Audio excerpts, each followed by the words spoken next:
Bonsoir, bienvenue sur le plateau de Ce soir pour vous mesdames, une émission pas comme les autres, des invités pas comme les autres, ce soir avec nous. Gila Hayon, Esther Khalifa, Rabbanit Léa Benaïm, Batsheva Chavarais et enfin Sarah Dayan. Je vous demande d'accueillir tout de suite une grande dame, productrice et scénariste. J'appelle Gila Hayon.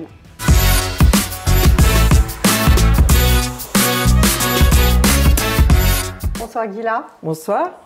Comment tu vas? Très bien, Baruch Hashem. Tu es née au Maroc, donc tu as grandi aussi au Maroc. À l'âge de 17 ans, tu pars au Canada et donc là-bas, tu es donc la fille du grand rabbin du Québec séfarade. Alors tu vis dans une ambiance plutôt religieuse, je dirais, et tu commences à avoir très jeune un désir de t'occuper de la communauté juive, spécialement des problèmes en fait qui relèvent de l'assimilation. Donc tu deviens très active au niveau social, au sein du rabbinat, et donc en fait tu as envie d'organiser à ce moment-là, quand tu vois tous ces problèmes, un show artistique. Alors c'est le premier show artistique, je pense, qui a lieu il y a 40 ans. Est-ce que tu peux nous en dire un peu plus? On peut dire qu'au Canada, au départ, c'était un petit peu un désert spirituel. Il n'y avait pas grand-chose au niveau séfarade, parce que je ne sais pas si vous savez, mais au Québec séfarade, on utilise deux langues, l'anglais et le français. Tout le monde est plus ou moins bilingue. Et donc, tout le côté séfarade, malheureusement, a eu beaucoup d'assimilation. Alors, les jeunes étaient un petit peu partout dans les écoles, même si c'était des écoles juives, mais il n'y avait pas vraiment d'éducation, si on peut dire religieuse. Très peu de gens qui observaient le Shabbat, enfin bref, toutes sortes de choses. Ouais, c'était compliqué. Et voilà. C'était très compliqué. Là, j'ai eu l'idée, tout en demandant conseil à mon papa, qui est le grand rabbin, qui est quelqu'un de très, vraiment très entreprenant et actif, etc. Ouais. Donc, on a envisagé de taper au nom du rabbinat, de dire, voilà, nous avons des activités dans toutes les écoles juives et même pas juives, de voir les enfants qui avaient l'âge de l'adolescence. Et je leur dis, écoutez, je prépare un spectacle, etc. Les jeunes filles, les jeunes filles d'abord. Et les garçons, ils avaient d'autres choses avec mon frère. Baruch Hashem, on s'est occupé de toute la communauté. Et c'est comme ça que j'ai envisagé. Là, du coup, ça a énormément donné. On a pris des talents, on a organisé des tas de choses. Donc sur scène, tu les as fait monter sur scène, en fait. Voilà, je les ai fait monter sur scène. Comme j'ai eu la chance d'être éduquée aussi à Aix-les-Bains, en France, et que j'étais moi-même, je participais moi-même à des chorales avec des gens extraordinaires. J'ai imaginé de faire une très belle chorale, et puis de là on a fait une chorégraphie, et puis de là j'ai amené des chorégraphes, en bref, un truc de fou. Voilà. Tu as eu du monde en fait, tu avais un public aussi à ce moment-là? Énormément, non seulement eux, mais encore un public féminin alors? Un public féminin, voilà, et on a féminin. invité les gens Ashkenaz, Jean Beth Yaakov, etc., qui sont venus, ils ont été ébahouis, époustouflés, mamache, de tout ce qui est... Avant de Kedusha. Alors à l'âge de 22 ans, tu pars habiter en Israël, et là tu suis une formation d'éducation parentale, donc ce qui va vraiment t'aider en fait pour t'occuper des jeunes filles, et tu deviens directrice de l'organisation Mechaïl El Chaïl. Alors, qu'est-ce que c'est que cette organisation en fait? Bon, d'abord j'ai fait grandir mes enfants, plus ou moins, et je me suis retrouvée moi-même confrontée avec des problèmes d'éducation qui sont assez durs et que tout le monde va se reconnaître un petit peu là-dedans. Quand on ne vient pas du même niveau, que les codes sont différents, etc., automatiquement on est appelé à un petit peu recevoir des gifles. À quel niveau tu veux dire le côté niveau... israélien-français, c'est voilà, ça? Ça veut dire la différence culturelle en fait. Pas culturelle seulement, mais au niveau même de la religion, de tout ce qu'on a comme code. Les repères. Les repères n'étaient pas les mêmes. Donc automatiquement, les enfants se sont un peu rebellés. Puis il y avait un genre de code très rigide du côté israélien. Et donc Baruch Hashem, quand ils ont grandi un petit peu et que mes enfants eux-mêmes ont eu des petites révoltes, j'ai dit ça y est, il faut que tu t'y mettes. Mechaïl El Chaïl, maintenant il faut que tu te dises pourquoi mes enfants ont fait cette révolte, il faut que je m'occupe sûrement des autres. Qu'est-ce que tu faisais? Tu les faisais monter sur scène? J'ai fait une très grande soirée, Or et Rocher, ça s'appelait, Lumière et Obscurité. Et j'ai dit aux parents, écoutez, donnez-moi l'occasion de rencontrer vos enfants, et j'aimerais que chacune de vos filles repère et me fasse repérer une des filles qui n'a pas été acceptée dans les séminaires, pour X raisons, on va pas rentrer dedans. Qu'est-ce que tu fais après? Et alors, quand je les ai rassemblés avec moi, on avait fait quelque chose de très beau à Révim Zelazé. Je leur ai dit, écoutez, elle s'assoit dans un séminaire, les autres ne le sont pas. Donc, on va essayer de faire en sorte que l'autre ne se retrouve pas rejeté, qu'on ait la même identité. Donc, on a fait un spectacle pour les réunir. Pour réunir en fait toutes celles par exemple Voilà. qui sont virées de séminaires Voilà, ou virées ou Ouais. qui n'ont pas été acceptées. qui ne sont pas acceptées. Alors donc là à ce moment-là, donc toutes ces filles-là qui ne sont pas acceptées par exemple, elles se recroquevillent sur elles et donc toi ton but c'est en fait de les remettre un peu dans le droit chemin Voilà. et de les accepter en fait, de les connecter à leur intériorité. Oui, C'est ça absolument, que tu dis. absolument. C'est ce que je disais Façonner tout leur le temps. personnalité. Voilà, leur personnalité. c'était vraiment retrouver leur point intérieur d'abord et de leur donner confiance et de leur dire en fait vous faites partie de tout ça, c'est votre identité. Elles ont chanté avec des vraies chanteuses, ce qui fait que Baruch Hashem, ça les a... Ça les a un peu ouverts et en fait toi tu te dis interpellé par Hachem et tu as l'impression en fait d'avoir une mission, de les aider, de les sortir en fait de leur obscurité pour leur donner une chance de vivre leur judaïcité. Leur vivre leur judaïcité, ou leur judaïsme, de vivre leur propre identité et de s'accepter elles-mêmes en fait. Voilà, voilà. Et puis on les aime pour ce qu'elles sont. Magnifique. Et donc Baruch Hashem, ça s'est développé et ça c'était pendant 20 ans. Et bien justement, alors là on a vu un petit peu ce qui t'a conduit à créer donc un univers artistique pour ces femmes, pour ces jeunes filles, pour qu'elles puissent s'exprimer en fait avec la Torah. Tu as fait de nombreux spectacles. Alors Goodbye Galout, Arevim Lazé, Kumi Ori, bon ce sont des titres en hébreu qu'on pourrait expliquer, mais quels sont les messages que tu veux faire passer dans ces magnifiques spectacles que tu fais dans tout Israël? Tu dis se porter garant les uns les autres. Oui, ça c'est Arevim Lazé justement. Alors c'est quoi les messages? Comment j'ai commencé en Israël. Goodbye Galout, c'est un de mes spectacles au Canada. On voulait vraiment arriver, ce que je parlais de la galoute effective, bien sûr, qui est matérielle, que l'on sent qu'on est toujours dedans, mais la galoute aussi intérieure. Ça a toujours été mon langage, essayer de se sortir de soi-même pour se retrouver soi-même. Tu m'as raconté que tu as rencontré donc une top modèle, Abigail.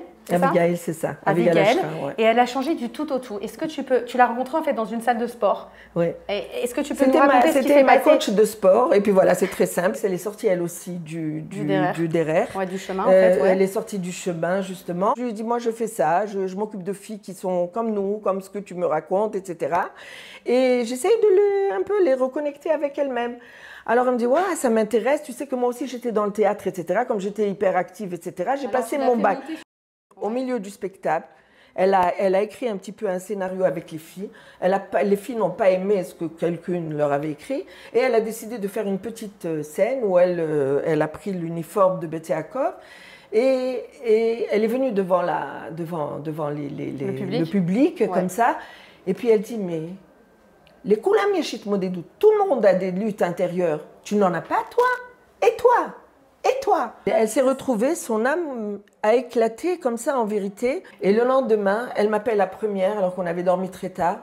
Elle me dit, je ne sais pas ce qui se passe avec toutes les filles dont tu t'occupes, mais moi je retourne à la maison. Retourne.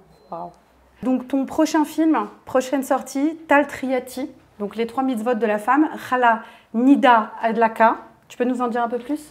Ben voilà, c'est une trame psychologique, si tu veux, et avec en même temps une grande comédie musicale pour donner envie, parce que j'ai toujours aimé le monde de l'approche, d'essayer de rapprocher, de faire du kirouv, de rapprocher les gens, de savoir pourquoi elles sont juives et qu'est-ce qu'elles doivent faire en tant que juives. La femme, là où elle est, là où elle se passe, Bacheri, ça veut dire n'importe quelle femme doit se sentir avec cette identité de juive. Donc il y a un drame psychologique, c'est tout simplement une fille qui est au festival de Cannes, etc. Et elle a une cousine orthodoxe qu'elle n'a jamais contactée à Jérusalem. Et donc elle lui envoie des morceaux de vie ici pour faire son projet final à Cannes. Et là, elles se sont interpellées par Hachem justement en découvrant sa vie de juive à travers les choses qu'elle vient. Alors, elle débarque en Israël et puis on en saura plus la prochaine fois. Eh ben, écoute, voilà, merci Gila. Et Tal Triati, c'est la traduction de la rosée de cette résurrection. Ça veut dire chacune, elle reçoit en fait ce Tal Tria, cette goutte de rosée qui va la faire revivre. Merci beaucoup, Gila. Avec plaisir. Merci pour ton travail, pour tout ce que tu fais pour le Klal Israël. Franchement, que tu puisses continuer à Admé Esrim. Et tout de suite, j'appelle une artiste d'envergure, chanteuse et également directrice d'une grande école de musique. J'appelle Esther Khalifa.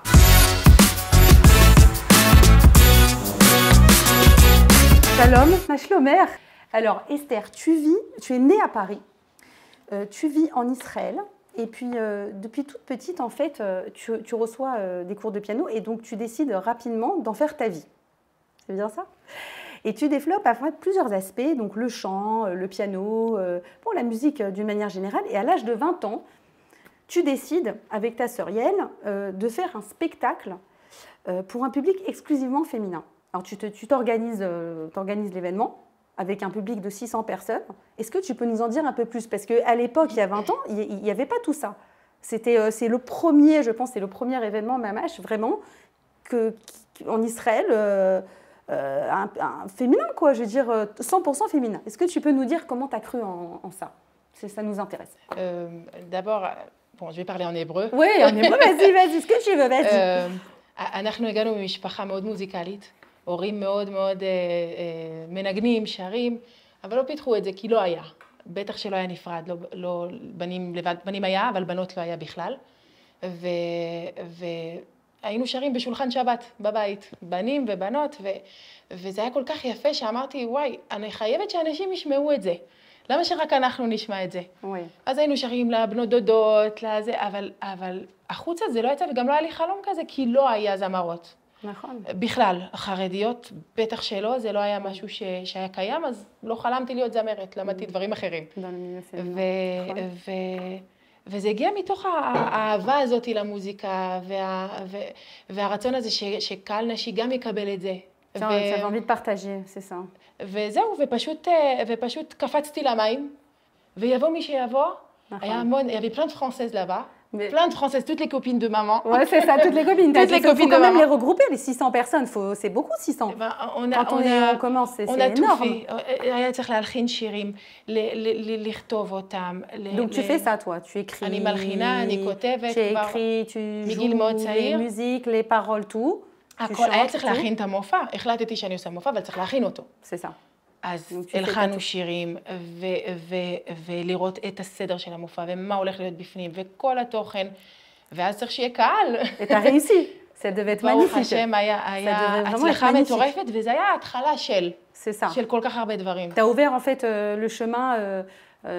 ouais, tu as ouvert le chemin en fait. Et en fait, est-ce que tu te sens épanouie quand même si c'est que devant un public féminin? Parce que bon, aujourd'hui, on a un peu l'impression d'être restreinte, tu vois, d'être, je veux dire, c'est que entre femmes, quoi. Donc il y a moins de monde peut-être. Bah, déjà, aujourd'hui, il y a beaucoup de monde. Il y a beaucoup de femmes. Mais avant, ça veut dire, parce que tu avais ton ambition. Je l'ai jamais senti. הרגשתי את זה יותר הזדמנות מאשר קושי. בשבילי זה היה... יש קושי, בוא נפרוץ אותו ונעשה. זה ג'ניאל. אני חושבת שבמקומות האלה, כשאין כסף, כשאין מקצוע כזה, פתאום היצירתיות נפתחת, ואת חייבת למצוא יש מאין. En fait, tu as fait avec ton cœur aussi beaucoup. C'est ton cœur qui t'a guidé un petit peu quand même, non? Que le cœur. Le cœur, c'est ça, le cœur, la émouna. Que le cœur. Et ça s'est ouvert. C'est essayer, c'est faire ce qu'on aime et ça touche. זה מגיע לאיפה שזה צריך. On fait des fois devant une ou deux personnes, on chante devant une ou deux personnes. Mais tu as travaillé beaucoup, ça veut dire c'est... ברוך השם, מאז שזה היה כאילו לאסוף אחד, היום זה אולמות של 3,000 מקומות, של בחול. C'est une récompense quelque part. וזה ברכה, זה ברוך השם, כי אפשר לנסות ולא להצליח גם. זה כאילו ממנו, שואלים אותי כל הזמן, איך את עושה? Mais tu as cru. מה את משווקת? Ouais, mais tu as cru. Moi, je dis vraiment chapeau. En tout cas, en plus de ça, en plus de chanter, en plus de composer, en plus de tout ça, tu as ouvert une école. Alors, où est-ce qu'elle est cette école? Et tu m'as dit comme ça que tu voudrais rehausser en fait le niveau musical. Alors, explique-nous un petit peu cette école. Elle est où cette école déjà maintenant? בירושלים. בירושלים. נשים ובנות. בירושלים מהקודש. מגיל 10 ועד נשים מבוגרות, הכל. Tout, tu fais tout? פיתוח קול, מקהלות, טכנאות אולפן, כתיבה והלחנה, כלים, ממש כל נושא הבמה. Et comment elle s'appelle ton école juste? בית ספר למוזיקה א' קליפה. זה כאילו, קליפה זה מה שהם מכירים. נכון, bah oui, c'est autant qu'à faire. והיום זה כבר עברו אצלי מאות בנות, כאילו, בכל השנים. התחלנו בבית של ההורים. בסלון של ההורים. C'est vrai. Et attends, tu sens que ça leur fait du bien aux filles? Ça veut dire qu'elles ont trouvé un point de repère. מה שלי לא היה. Ouais, c'est ça. אני לא היה לי בית ספר. אני לא יכולתי ללכת למקום, הכל היה מעורב. אני רוצה שיהיה להם אופציה ללמוד כמו שצריך, רק עם בנות, במקום ששירים שהם טובים, אבל עם רמה גבוהה. ולקדם את הרמה הזאת. Tu aimes aussi le jazz, tu aimes toutes sortes de musique. Tu as été influencée quand même par des grands, quoi. Je veux dire, donc c'est bien aussi de pouvoir mettre un petit peu, comment dire, un style différent et le rendre aussi cachère. On était toujours un peu différents. Voilà, c'est ça. Mais on aime ça parce qu'on a envie d'écouter aussi cette musique. Alors regarde, ce que tu m'as dit aussi, tu m'as dit que tu cherches à innover. Moi, j'ai vu que tu as fait un spectacle. C'est quoi innover? Innover, c'est... Alors, les Khadesh. Voilà, les Khadesh. J'ai vu un de tes spectacles où il y avait un écran comme ça, un écran géant, et tu suis comme ça l'écran. J'ai trouvé ça merveilleux. Et aussi les danses comme ça, avec toutes ces filles-là qui tiennent une robe comme ça. Tu cherches un peu à innover aussi. כשאני עושה הופעות, אני רוצה שיהיה גם בעין יפה, וגם, זה לא רק מוזיקה, אנשים בסוף רואים ושומעים, והם צריכים חוויה. אז כל פעם אני חושבת על רעיונות, מה אפשר לעשות, שיהיה עוד יותר מעניין, שלא יהיה רק מוזיקה, רק זמרת ששר. אז לפעמים יש לי להקה של רקדניות, יש לי להקה של נגניות, אז לפעמים עשיתי שנה אחת עם צלליות, שנה אחת עשיתי עם מסכים כמו שעושים באירוויזיון. pourquoi pas. אז כל מיני רעיונות כאלה שמקפיצים ואנשים וואו. Non, bien sûr, mais on a envie de ce waouh. On est des femmes, on a envie du waouh. בסוף זה שואו, ואז פתאום השירים נכנסים ללב יותר. C'est ça, la neshama dans l'âme. וגם אני משועממת, אז אני צריכה תמיד דברים מעניינים. Ça motive aussi un petit peu. Et dis-moi alors, tu nous prépares un très beau spectacle là, pour Hanouka, qu'est-ce que c'est exactement? אז כבר אני עושה שיתוף פעולה עם רדיו קול ברמה, שהם עושים את זה לבנים, והם החליטו לעשות את זה גם לבנות. זה רדיו ישראליין, קול ברמה, וואלה. והם החליטו לעשות את זה גם לישראליות, קוראים לזה בת קול, וזה, למי שמכיר, זה שירת המונים. אני מלמדת את הקהל, זה 3,000 בנות בבנייני האומה, אני מלמדת את הקהל שיר עם קולות, כל הקהל שר, ויוצא מזה קליפ. זאת אומרת, elles sortent après avec un clip, ça veut dire après... כולם מקבלים את הקליפ אחרי זה, כל הנשים. עשינו את זה כבר פעמיים, ועכשיו זה יהיה פעם שלישית בעזרת השם. En fait, tu renforces les filles comme ça, tu les renforces. C'est quoi le message que tu veux leur donner là? דבר ראשון, השיר. נגיד פעם שעברה זה היה באלול, ועשינו שערי שמיים פתח, וכל הקהל ששר, זה עוצמה, זה בית כנסת ענק, שכולם שרות, זה צמרמורות, כאילו, כזה דבר. וגם, פתאום הם חלק. הן לא רק מסתכלות וכאילו צופות, הן פתאום חלק, הן צריכות ללמוד קולות, הן צריכות לעשות, וזה אנרגיה וזה אווירה, זה משהו מדהים. Et t'as pas un stress à un moment donné là sur scène quand t'as là les 3000 filles, tu dois... Alors, la mineure, t'as pas un petit stress comme ça, tu t'es dit je vais me tromper. Avant j'ai le stress, mais sur scène, הכל בסדר. בגלל שעשיתי מקהלות במשך שנים, אז זה לא קשה לי. t'es habitué en fait. לא אכפת לי אם זה קצת או זה הרבה, בסוף זה... T'es habitué en fait, t'es habitué, et puis ça te fait du bien, et puis les filles ça leur fait du bien aussi. וגם אני אוהבת, אני אוהבת לא להיות רק זמרת, אני אוהבת להסתכל להם בעיניים, גם שזה אולם ענק, אני מסתכלת עליהם ויש איזו תקשורת כזאת שקורית. Écoute, c'est magnifique, franchement. Donc le message que tu as envie de faire passer ce soir? אגב, את הדבר הזה עשינו פעם ראשונה בצרפת. En France, on a fait... C'est vrai? Ou dans quelle ville? À Paris.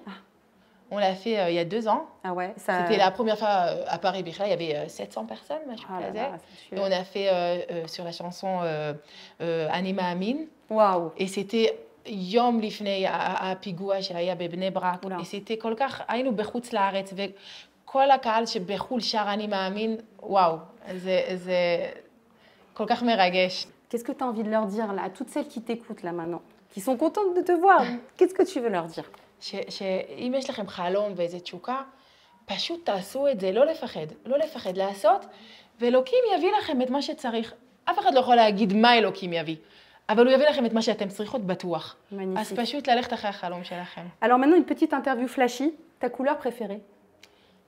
Violet. Ton animal préféré? Chien. Ta ville préférée en Israël? Jérusalem. Jérusalem, évidemment. Et si tu étais une femme dans la Torah? Bon, c'est un peu normal, mais Myriam הנביאה, שגם אז לקחה את הנשים בתופים ובמחולות. Esther, merci infiniment.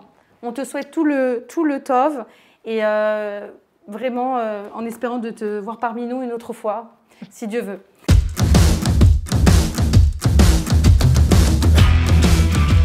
On va passer un coup de fil à la rabbinite Léa Benaïm, donc qui est une spécialiste de la pensée juive depuis 20 ans à l'enseigne. Et elle tient donc l'émission Judaïsme au féminin sur Radio Torah Box. Voilà, je l'appelle au téléphone. Allô Léa, qu'est-ce que tu peux nous dire sur les femmes dans la Torah? Alors voilà, ok, bonsoir Sarah. Donc oui, voilà, je suis très contente de répondre à tes questions. Et oui, dans la Torah, dans le Tanakh, on a en fait deux prophétesses qui, on voit également qu'elles chantent. Elles sont deux chanteuses en fait. C'est Myriam et Déborah. Et en fait, si on se penche un petit peu sur la raison de leur chant, on va comprendre en fait l'essence profonde de ce que ça représente le chant des femmes. Alors on a d'abord Myriam en Égypte. Il faut savoir que Myriam, déjà, quand elle était petite, elle était sage-femme. Et déjà, on nous raconte qu'elle chantonnait des petites chansons aux nouveau-nés, des berceuses. Mais en vérité, le véritable chant de Myriam, on en parle au moment de la sortie de la mer Rouge, donc après l'ouverture de la mer Rouge. On l'appelle Shirat Myriam, donc c'est vrai que les hommes aussi ont chanté le fameux Az-Yashir, mais les Midrashim nous racontent comment est-ce que Myriam, elle a entraîné les femmes à chanter, à danser, à jouer du tambourin, tout ça dans la tsniout bien sûr. Et en fait, ce chant, il représentait la reconnaissance, la gratitude, ce qu'on appelle la hakarat hatov en hébreu envers Hachem. Et c'est également cette hakarat hatov, cette reconnaissance envers Akadosh Baruch Hu, c'est aussi la raison du chant de Déborah.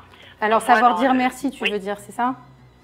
Le chant, ça représente voilà. la gratitude. Ça représente notre manière de remercier Akadosh Baruch Hu.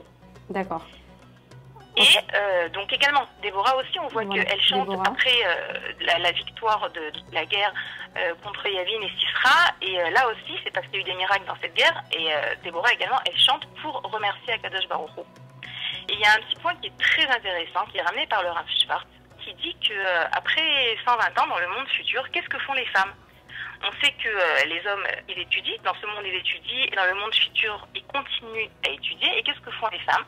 Et bien, le Rav Schwartz, il explique que en haut, dans le monde futur, les femmes arrivent dans une pièce, une salle, qui s'appelle Echal Myriam. Et que là-bas, elles continuent de chanter et de louer Hachem. Il dit que chaque femme, dans cette salle de Echal Myriam, elle va rajouter une strophe au chant des femmes entamé au moment, donc après la sortie de la mer Rouge. Chaque femme, elle va rajouter sa strophe personnelle. Et en fait, ce qu'il explique, c'est que le chant, en vérité, c'est l'expression de la émouna de la femme, de la foi. Qui se continue dans le Olam Haba, c'est ça, dans le monde futur? Tout à fait, tout à fait. C'est un travail qu'on fait dans ce monde et qu'on poursuit dans le Olam Haba. Donc on chante dans ce monde et après on continue, après Bezrat Hashem, après 120 ans, dans le monde futur. C'est ça, Léa?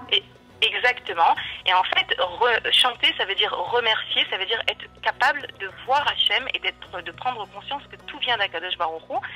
Et cette prise de conscience, elle nous amène en vérité à exprimer donc ce qu'il y a de plus profond à l'intérieur de nous, ce lien, ce kécher, cette sensibilité de réussir à voir Hachem dans nos vies, ça s'exprime par le chant. Donc c'est très intéressant, Léa, de voir qu'il y a des femmes qui chantaient aussi dans la Torah. Ça nous rassure. En tout cas, merci beaucoup pour cette chronique.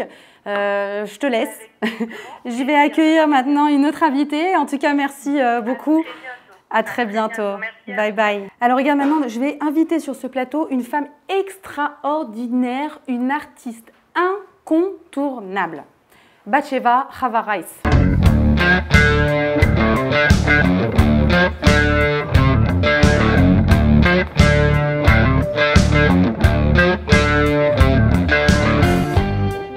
Bonsoir Chava. Bonsoir. Je t'appelle Chava parce que tu m'as dit on peut appeler ou par Batsheva ou par Chava ou les deux. Alors moi je dis Chava, c'est bon? Ava, allez Ava. Alors Ava, voilà. On est vraiment heureuse de t'avoir ici parmi nous. Tu as une histoire vraiment toute particulière et vraiment touchante. Donc on va déjà commencer par le commencement. Okay. Tu as une maman qui est chanteuse flamenco, qui était une chanteuse flamenco, paix à son âme, et un papa qui était plutôt sportif puisqu'il était participant. Il a été participant au JO de 1960 et champion d'escrime d'Afrique du Nord. Alors à l'âge de 14 ans, tu t'y mets, tu prends la guitare, tu veux pas aller au conservatoire, tu veux juste jouer à l'oreille et tu développes ton sens musical comme ça, pas à pas. Le sens musical et le sens religieux, n'est-ce pas? Il y a ton frère fait tchouva. Et toi, parallèlement, tu prends un petit peu de... j'ai eu 20 ans. Et en fait, petit à petit, alors tu fais tchouva, tu fais tchouva. Et petit à petit, tu t'éloignes et tu es déçu, tu dis. Tu dis être déçu de certaines personnes. Alors là, c'est le rideau qui tombe. Ouais. Raconte-nous un petit peu cet épisode et ton rapport à la musique à ce moment-là. Disons que j'étais chanteuse de rock. et rock et alternatif. Et du coup, en fait, sur ton chemin, tu rencontres un groupe, enfin des instrumentistes, d'excellents instrumentistes. Excellent. Et tu joues avec eux. Donc c'est un groupe de rock alternatif. Oui. Et donc le batteur. Le batteur m'avait proposé, enfin, il avait envoyé la musique et il avait dit, tu sais quoi, c'était une cassette. Il a dit, je vais l'envoyer, je vais la montrer à un copain à moi, là, qui était producteur. Et ça lui a beaucoup plu parce que c'était très moderne, c'était très d'avant-garde. C'est tout à fait. Vous avez une très belle voix surtout aussi, je pense. Alors on va comprendre maintenant ce qui s'est passé. C'était un style, mamache, qu'on entend maintenant. C'est-à-dire, donc il a dit, celle-là, il faut que je l'amène aux États-Unis. Alors justement, quelques semaines avant de voyager, tu vas te baigner. Et voilà. Et qu'est-ce qui se passe? Une méduse. Une méduse. Une méduse. Une méduse. Te pique. Me pique. Sur les cordes vocales, c'est bien ça? Exact. Qu'est-ce qui se passe? Elle ne me pique pas sur les cordes vocales, elle me pique sur le bras. Et te pique sur le bras. Et j'ai fait une allergie terrible. Et du coup... Paralysie des cordes vocales. Paralysie des cordes vocales. Tu ne peux plus chanter, tu ne peux plus parler pendant 2 ans, c'est ça? À peu près. Qu'est-ce que tu ressens à ce moment-là? Est-ce que tu as la haine? Enfin, excuse-moi de te demander ça, mais tu avais déjà j'ai cassé mon disque. Tu as 2 doigts de signer un super contrat. Je me fais piquer par une méduse, qu'est-ce qui se passe, quoi? Étant donné que j'avais plus la Torah en moi, disons, enfin, je l'avais toujours. Ouais. Donc j'étais hyper déçue, hyper révoltée, comme ça on dit en français. Et donc j'ai cassé le disque. Mais ma mère, comme elle est musicienne et tout, de salsa, et toutes ces musiques un peu sud-américaines, j'étais son accompagnatrice. Donc je continue à jouer. Mais la guitare. La guitare, elle jouait. Elle était connue par des musiciens, mais elle n'a jamais voulu faire de carrière. Jamais. Donc toi, tu prends la guitare. Ah, moi, et tu te l'appropries, tu te dis maintenant c'est bon, c'est la guitare. Voilà, j'ai dit, c'est que la guitare. Bon, je vais continuer avec la guitare. Alors qu'est-ce que tu fais maintenant? Tu as monté avec une amie à toi, Elishiva Attal, un groupe qui s'appelle I Love Music. Exact. Et donc en fait maintenant c'est ça, c'est ta vie, tu fais monter des filles. C'est quoi ce groupe? C'est-à-dire que bon, j'ai fait donc Chazara Betchouva, tout simplement parce que je me sentais... J'ai compris à quel point... Alors, Chazara Betchouva, ça veut dire que tu étais revenue donc, à la Torah. Je suis revenue vers la Torah et j'avais compris à quel point on était petits et à quel point il était grand. Et bon. Très émouvant. Et ce qui s'est passé, c'est que j'ai dit, tu sais, pour toi, à Kadosh Baruch Hu, eh ben, je vais jouer pour les femmes. Je vais accompagner les femmes pour la guitare, avec ma guitare. Maintenant, la chose suivante, c'est que je connaissais personne dans le milieu francophone. Et donc, un jour, je jouais avec Noa Atlan, une chanteuse-compositrice et tout. Et puis, il y a une femme qui arrive vers moi, c'est Elishiva Attal, et qui me dit « Quel est ton rêve ?» Moi, je lui dis « Mon rêve, c'est de donner la bama aux chanteuses. » Donc, tu veux donner en fait la scène aux chanteuses, aux instrumentistes, à toutes les musiciens, leur donner la possibilité en fait, toutes les personnes de s'exprimer sur scène en fait. Exact. Et ben écoute, c'est vraiment magnifique. En tout cas, on te souhaite vraiment beaucoup de réussite. Vraiment, c'est une grande épreuve. Tu dois avoir certainement beaucoup de mérite pour avoir traversé ça. Et vraiment, te souhaite beaucoup de succès et beaucoup de satisfaction personnelle avec ta guitare, parce que tu es une excellente guitariste, disons-le. Je sais pas. Alors, le meilleur pour la fin. Vous êtes toutes super, mais quand on dit Darbuka, quand on dit DJ, bon, on pense à qui? Sarah Dayan.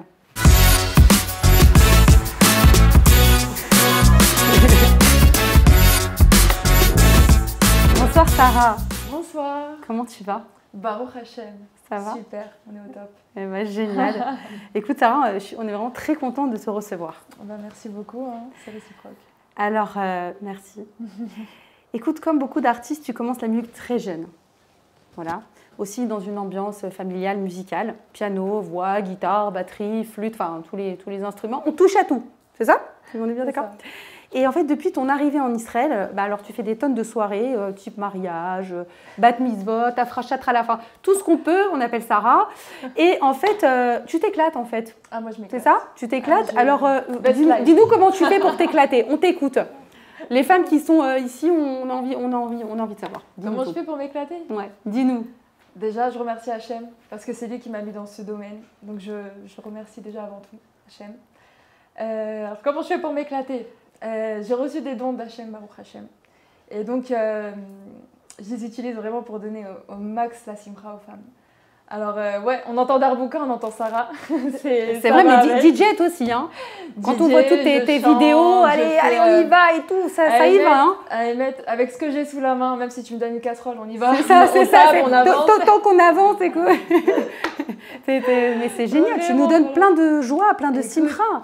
Que ce soit toujours comme ça, mais Zrat Hachem. Voilà, attends Sarah, il paraît alors que t'es darbouqueuse, hein, c'est bien ce qu'on a dit.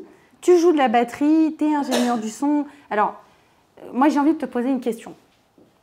Est-ce que ce sont des métiers, enfin je ne sais pas si on peut appeler ça un métier, mais bon, quand même, un peu masculin?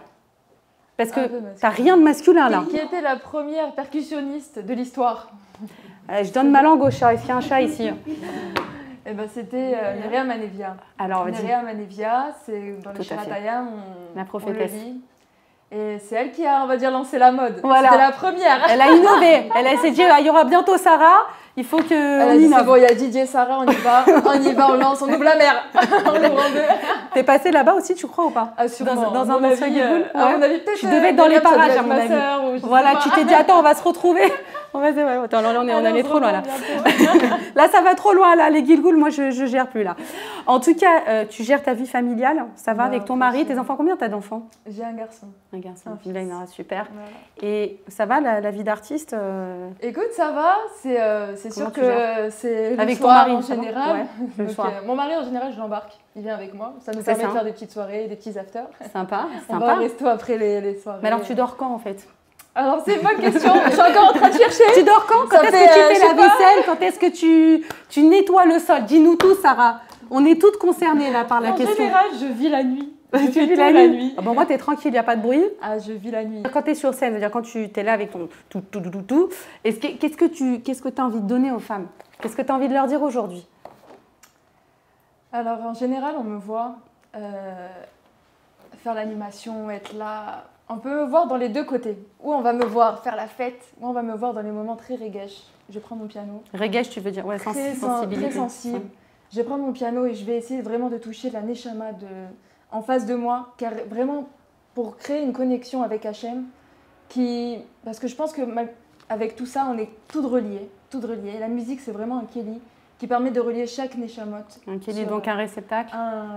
Exactement, qui permet de nous relier chacune et d'arriver au but ultime qui est de se relier à Kadosh Baruch Hu Boré Olam. Et donc, c'est sûr qu'on va me voir dans les deux côtés. Bon, ça fait partie de moi, c'est mes deux personnalités. Mais vraiment, je pense qu'il n'y a pas comme la hardoute du Ham Israël. Alors, hardoute, ça veut dire l'unité du Ham Israël. Et la musique, ça permet tout ça. Ça veut dire tu sens que ça unit les femmes. À émettre la musique, elle permet vraiment de rapprocher tous les cœurs, tous les âmes, et qu'on puisse Bezrat Hachem vraiment tous s'unir par le biais de la musique, qu'Hachem, mais vraiment, il nous permet à tous de nous relier. Amen. Et puis que tu nous transmettes toujours cette simra et cette joie de vivre. Vraiment, c'est tellement agréable. Vraiment, merci beaucoup, Sarah. Sarah, tu as donc la journée, tu es en studio d'enregistrement. Tu crées des musiques de films. Exactement. Tu as un super beau projet. Raconte-nous. Alors voilà, donc moi en général je compose vraiment à l'image, je fais de la composition MAO, ça veut dire qu'on m'envoie un film complètement, ça veut dire sans musique, sans rien, et moi je le renvoie avec une musique totalement inventée, tout composé avec peut-être des fois des centaines d'instruments, donc moi c'est comme ça que je travaille, et vraiment c'est une passion que j'ai, c'est le jour, ça c'est mon travail de jour pour ceux qui me demandent qu'est-ce que tu fais la journée. Magnifique. Ça, c'est mon travail de jour. Le soir, je suis en soirée. Je fais l'animation pour les femmes. Je suis là, je donne de la joie, je fais de la simra. Baruch Hashem. Comme ça que je tourne. On te souhaite beaucoup de réussite. Merci beaucoup. Pour ce qui est de comment je compose, je voudrais vraiment expliquer comment ces compositions, elles sortent. Parce que c'est pas stam de faire pour les films. Pour moi, c'est vraiment une névoie qu'Hachem il m'envoie. En général, les voix, c'est une forme de prophétie. Une prophétie. Pour moi, ces chansons, c'est des prophéties. C'est vraiment, ça veut dire que je vais me lever au milieu de la nuit. Il va être 4h du matin. C'est pour ça que je te disais que je suis vraiment de la nuit. Je vais me lever en pleine nuit. Je vais allumer une bougie, je prie Hachem. Je vais commencer à lire des Teilim. Et là, je m'assois. Et c'est pas moi qui joue. C'est Hachem qui me fait jouer. Et ce qui sort, je dis je retouche pas. Je ne veux pas retoucher. Ce qui ressort, ce que vous entendrez sur YouTube, on mettra sûrement le lien, c'est Mamash. Mamash, c'est Yachar, ça vient d'Hachem. Ça vient d'Akadosh Baruch Hu. Et j'espère vraiment que ça puisse vous faire du bien et vous réparer la Neshama, vous faire du bien, guérir les âmes. Je pense qu'avec la musique, on peut vraiment guérir les Neshamot. Et en tout cas, j'essaye d'y contribuer au maximum pour que Bezrat Hachem, avec toutes ces belles névouot qu'Hachem m'envoie, que ça puisse vraiment vous apaiser, vous faire du bien à tous. Amen. On nous le souhaite en tout cas. Est-ce que tu peux nous faire un petit peu de Darbouka maintenant? Allez, encore un petit peu.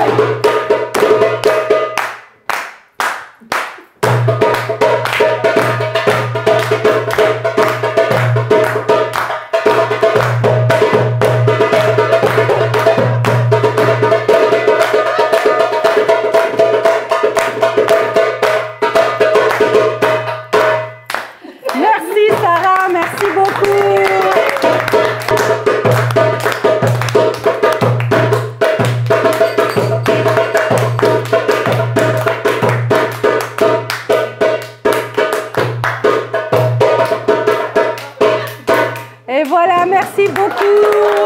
L'émission touche à sa fin. Ce soir, pour vous, mesdames, on vous souhaite tout le meilleur. À bientôt.